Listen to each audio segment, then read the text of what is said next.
कुलधरा, वो गांव जो आज भी जागता है। अगर आप सूरज ढलने के बाद कुलधरा में खड़े हों, तो सबसे पहले आप कुछ महसूस करेंगे। कोई आवाज नहीं, कोई साया नहीं, लेकिन हवा में एक दबाव, जैसे कोई आपके पीछे सांस ले रहा हो। कहते हैं कुलधरा गांव एक ही रात में खाली हो गया था। न कोई लाश, न कोई संघर्ष, न कोई विदाई, बस एक श्राप। आज रात हम बात करेंगे उस जगह की जहां हजारों लोग गायब हो गए।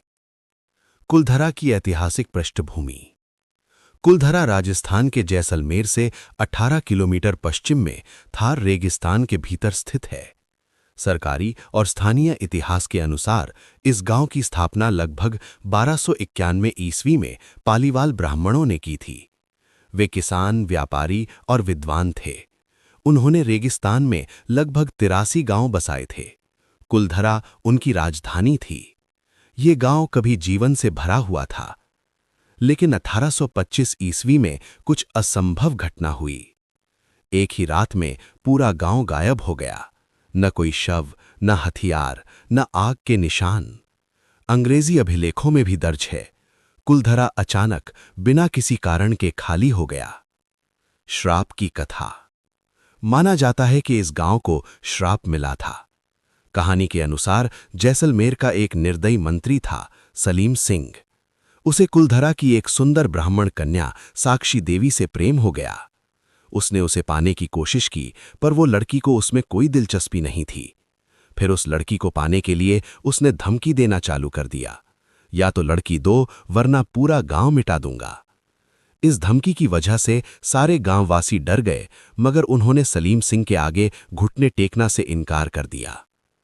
फिर गांव के बुजुर्गों ने निर्णय लिया कि पूरा गांव खाली कर देंगे, पर साक्षी देवी को सलीम सिंह को नहीं सौंपेंगे, और इस बात से पूरा गांव राजी हो गया।